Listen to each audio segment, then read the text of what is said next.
What's up, everybody? Welcome to the show. This is a podcast today that we're talking about 90210, episode 1. Okay? Episode 1. I don't know if anybody ever watched 90210 out there. If you didn't, you might want to log off right now. You might want to just click or thumb out of this whole idea. It's the first episode, Class of Beverly Hills. Okay? It's where a Midwestern teen twin, Brenda and Brandon Walsh, they're twins. You forget that Brandon and Brenda Walsh were twins, because I always forgot that whole storyline, I guess. Where two twins experience culture shock when they move to Beverly Hills and enroll in West Beverly High. All right, boom. Huh? How the fuck easy was that to sell to these rich fucks out there, man? Where it's like, guess what, man? You know that rich life you live in the Hollywood world? Yeah. Guess what? You know you live a pretty cool life. Guess what? We're going to have two bumpkins from Minnesota that are twins that they don't look alike, okay? So don't worry. I knew when you heard I was saying twin, you were worried for a second. They look nothing like each other, all right? And their talent is much different than each other's. One has one doesn't, right? And then, of course, that's easy to sell to these guys. And I like how the beginning starts. I don't know if anybody remembers this, because nobody ever remembers like the first episode of Beverly Hills 90210. It's Brandon, how they cut to the chase very fast. It's Brandon's alarm going off while he's in bed. He pops his head up like Ferris Bueller, and he basically says, new school, first day, new house, great, right? Like he's already like playing it off, like he already set you up that, look, he's new in town, all right? Got to fix my underwear right there. God damn, I was digging in my fat belly. It's starting to dig into my jean button. I probably shouldn't have said that, but I don't know if you guys heard me. Anyways. So yeah, that's Brandon Walsh, man, and Brenda, and it's going through their morning. You know, I'm watching this. Looks like Brenda's like trying to get some clothes. She's getting clothes out of a box. You know, she just doesn't know what to wear. I mean, Brenda looks so Midwest bumpkin. She's bringing that Midwest swang to fucking Beverly Hills. And those guys are going to go slumming, right? Although she lives in Beverly Hills too, but her dad's like an accountant. Her dad, Mr. Walsh, he counts the rich people's money, so he's kind of a little bit different, right? And old Mrs. Walsh right here, she's just, she never looks bad, Mrs. Walsh, She always knows what to do, right? You can tell she was raised well. So yeah, episode 1, man, let's get into it. So right away, you're already seeing how good of friends and brother and sister that Brandon and Brenda Walsh are, right? She comes in there and she's like, Brandon, come in there and help me pick out what I'm going to wear. All right, and he's like, what's the big deal? And she's like, Brandon, although you're Mr. Popular. So she's already, what good writing, huh? Well, good writing that Aaron Starr and them had this going on here, where they're already telling you a lot of detail where it's like, look, he's Mr. Popularity. He must be Mr. Outgoing.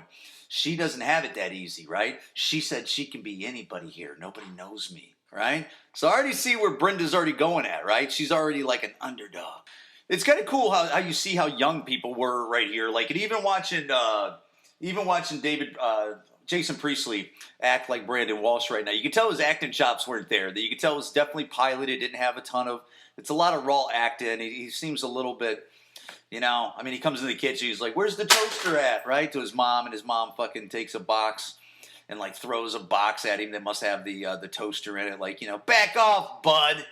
Right? Brandon tells Brenda, like, remember that bonfire that we went to? You should wear that black t-shirt for the first day. And Brenda's just like, no,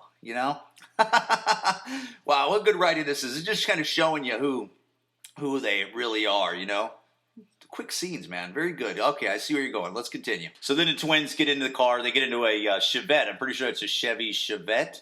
My stepdad had one of those. We had one of those when I was a kid, so I know what they're saying, but this is supposed to be in the 90s. And they jump into a Chevette, right? And they're looking nice. They're looking like, like a Midwest, like Minneapolis, where they came from or something like that. They'd be looking like, wow, these guys, they look, they got it together. But no, they're going to West Beverly High, all right? And they're in for a rude awakening. And that's when the credits pop open, right? Where it's like Beverly Hills 90210 for the first time, right? It's pretty cool, man. Pretty fucking cool, right? Ah, God, 90210, man. And you're seeing all these people with the fucking cameras, and they're trying to tell you, like, oh, there's somebody on Rodeo Drive with a surfboard, and they're showing all these Cartier fucking diamonds and shit, and they're driving. This Chevette actually looks pretty good. I bet they were hot shit back in Minneapolis or something, that they're pulling up. But I mean, they're pulling up to a Beverly Hills High, which has they have fucking valet parking. It looks like somebody just pulled up in a Porsche, right? Convertible Porsche or something like that. I'm not sure what kind of car that is. I think that's what that was. They have all the coolest kids ever. West Beverly High outside, like, dancing, break dancing. Beautiful young ladies in nice tight dresses getting out in convertible Mercedes, right? I mean, they're walking in Mercedes emblem, BMW emblem. Oh, man. Porsche, Ferrari. They're all hitting buttons and stuff like that. And then here's this nerd. Now, look, they got Saudis on the fucking campus. That's what's going to try to tell you. I don't know what those guys are. And then they have somebody. Look, they have all the people coming in. They're putting their lipstick on. I mean, man, these Walsh twins did not know what they were going to walk into, right? I mean, they're walking into like movie star kids that are going to school, driving the nicest car, nicest clothes, best plastic surgery. I mean, these Walsh kids did not know what they were going to walk into, right? I mean, the emotions. Now they're pulling in with the Chevette right now. Oh my God. Oh my God. Oh my God. Look, they got this young lady right here with the fucking tight turquoise dress. Wow, I can't believe they got that through on TV then. And then they have some nerd pull up on a scooter, right? And then these guys are pulling him. Oh God. Yeah, boy, it's amazing how far 90210 went. The farther I go into this podcast, I mean, you're going to see the depth that I got for 90210. I mean, you're going to see the love that I have for 90210 out there. And I was a big fan. Not so much of Brenda Walsh's character, although she did have, there's some onion peeling on her.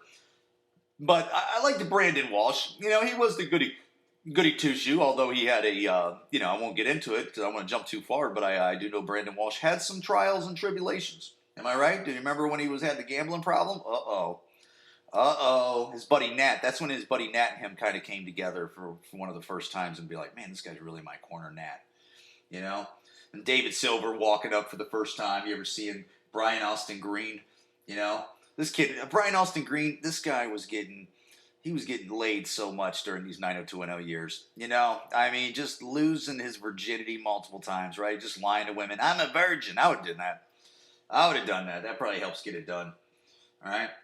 Now it's showing all the teachers pulling in and they're all driving like old fucking Cutlasses and, just shitty cars. There's one driving a Gremlin, right? The kids, it's just clearly showing you that, like, look, these are the teachers. They don't make shit money, and they're teaching these spoiled-ass rich kids, right? It's kind of the vibe where it's just letting you know, like, these guys got fucking crazy money, right? Pretty good. Good job, 90210. Just before the even credits.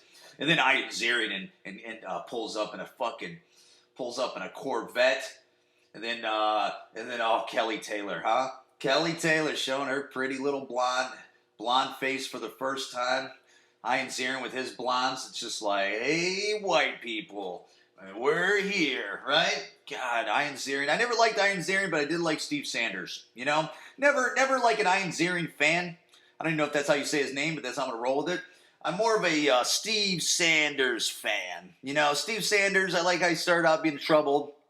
Look, man, I think he was raised by the wrong. Steve Sanders was raised by a movie star mom. That was deep into her career and, divorced family. And soon Steve Sanders will find out that he's adopted, right? And his cool dad is not his real dad, which it's going to get good. It's going to get good, everybody. It's for the first time ever these two are walking down the hallways. Now, that was where it's at, man. They go to the fucking principal's office and they're going to get nobody starts their school like that.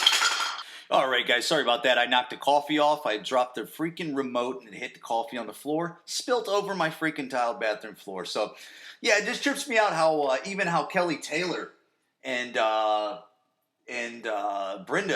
Brenda Walsh got to know each other. If anybody remembers, Kelly didn't want a certain student that was walking down beside her, that was walking near to sit by Kelly and sit beside her, and Kelly was like, oh, this seat's taken. And she was like, by who? And she pointed to Brenda Walsh and goes, by her. I don't know if those are the words, but that's what it seemed like to me. And that's how Kelly Taylor and Brenda Walsh became good friends. Right there. That's how it starts, right? Right? That's how it starts. People are like, God, that's exactly, and oh my God. Brandon Walsh and Steve Sanders sit right next to each other also. I mean, what a score for Steve Sanders. I mean, really, for the most part, Steve Sanders was benefiting Brandon Walsh's good character and all his good things from his, Steve wasn't really contributing much. Maybe Steve kind of let Brandon into the group of Beverly Hills, West Beverly. I mean, maybe that's where, Brandon thought that he was getting something out of Steve Walsh or Steve Sanders. Yeah, this is pretty good, man. It's crazy. I have not rewatched some of these old 90210s in a while, especially the early ones. I don't know if anybody ever watched the early 90210s, but you kind of, I didn't really watch them a lot because the later ones I liked it with. I liked them later when they were like out of school and stuff like that, like college and stuff. So this is right where Brandon Walsh meets Andrea Zuckerman. Is it Zuckerman? I think that's what it is. When he meets Andrea. And Andrea already in 9th grade. I think she's still in 9th grade. These are freshmen in high school. I think you go 4 years through 90210. I might be wrong. Maybe it's their sophomore year or junior year. But I thought this was the beginning. Maybe it's their sophomore year for Brandon. I'm not sure.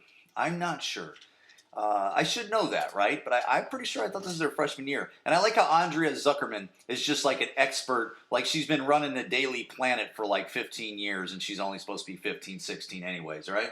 But everybody knows Andrea Zuckerman in real life, whatever her real name is really like 30 at this time. I mean, she's really, I wonder she's looked like she's running a newspaper and she knows her shit. I mean, she looks nothing like him. Nothing like him. And you can tell it later on as the years go on. Because like even when they're supposed to be 25, Andrea's like 42 in real life. So it's like, damn, lady. But then they had her have a baby and a marriage that didn't work with Jesse. And they're just like, yeah, she just looks a little rougher. You just assume, you're like, damn, that's what a single mother looks like? Yikes. That's rude. That's pretty rude of me. But I see how Brandon has to come in. He has to prove himself. I remember these days, right? Brandon, God, what a go-getter. But the first day wasn't so much for Brandon, right? Because it looks like Kelly Taylor and Brenda are hitting it off. And then it also shows, Brian Austin Green, his little friend that ended up eventually, playing with a gun, and that didn't go too well, right? That didn't end up. I like how these guys instantly go to Beverly High, West Beverly High, and instantly they're like already in with the cool kids on like night one, right? And another thing is, like I know these are rich kids, but they go to like some of the coolest parties ever. Like people are like jumping in pools. I mean, they're going with some of the coolest. I guess the clothes, right? I mean, they had money if they had money. I mean, David Silver's dad was a dentist, but maybe a dentist in like Beverly Hills. It's like boom, right? I guess anything in Beverly Hills, right? I mean, you could be a dog groomer in Beverly Hills, and you're probably making fucking $400,000 a year, probably. I would only assume. That's what I think. That's what I would think. So David Silver's bringing his little nerdy friend over that never fits in with them. And David just wants to fit in. Like, David just wants to be, like, part of the party. All right? Brandon's always meeting these hot chicks. Like, this chick he meets in the first episode, this brunette, I've seen her in other stuff during these years. This chick is, like, literally, like, 32 in real life. And Brandon's on the porch, supposed to be a 15, 16-year-old kid. And he's trying to sling her that, Brandon always was getting it, right? I mean, Brandon always had a hot chick. Let me not even talk about Emily Valentine. Don't even let me get into that. We got plenty of Emily Valentine's time, right? But he's got this real mysterious woman that he meets at the party, and she's just troubled, right? She's like a rich girl that's troubled. I think she was actually like a movie star or something like that, or something like that. I ain't gonna get into it, okay? We know. If anybody's ever watched 90210, man, you know the storylines. I mean, I'm watching it currently on the Pop Network. I don't know if that's how you watch it, or you just go watch it on YouTube, or you got the DVD box set, right? But first episode, David Silver drives Steve Sanders' convertible black Corvette home while Steve Sanders is drunk. So that's the classic. It's almost like 16 Candles when he got to drive, the nerd got to drive home the fucking Bentley or whatever, or the Rolls Royce. This is him driving home at 2, and this is how him and Sanders kind of hit it off, right? They always had like a mixed relationship here, but yeah, wow, that's how Steve Sanders and David. So it's showing how everybody mingled together. And it looks like Brenda didn't have the problem, right? And either did Brandon. I think Brandon started to hit it off right away. I mean, once he got certified by Steve Sanders, I mean, that's all he needed. It looked like Brenda, buddied up with Kelly Taylor, which is, Steve Sanders' Corvette is so slammed in the back of it. What an idiot. David Silver must have fucking ruined it. Oh, Jesus. Yeah, Steve Sanders, man. Good character. I like how 90210, they really got into it, man. First episode. Brandon looking pretty cool. You know what I don't see so far? I don't see Dylan McKay. 45 minutes in. This must have been a 2-hour episode because this is actually the first episode of 90210. Could it possibly have been 2 hours? Maybe.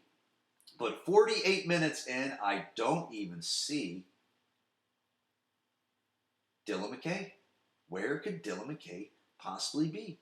They didn't want to bring Dylan out. God, he's such eye candy. I remember, when Dylan McKay jumped on the scene. Oh yeah, right. I mean, oh yeah, these girls, they knew, like, yeah.